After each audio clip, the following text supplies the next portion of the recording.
Police অফিসারের মা ও স্ত্রীর উদ্দেশ্য করে যে অদম্য ভাষায় আক্রমণ করেন, তা এক কথায় সমগ্র নারী জাতির সম্মান ভুলুণ্ঠিত করার চেয়েও অবমাননাকর।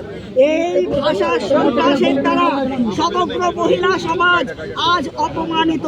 পশ্চিমবঙ্গ সরকারের দায়িত্বশীল উচ্চ আসনে অধিষ্ঠিত একজন ব্যক্তি মহিলাদের প্রতি জঘন্য কুরুচিকর মন্তব্য বিরুদ্ধে আজ সরকার এ পর্যন্ত কোনরূপ ব্যবস্থা গ্রহণ করতে ব্যর্থ।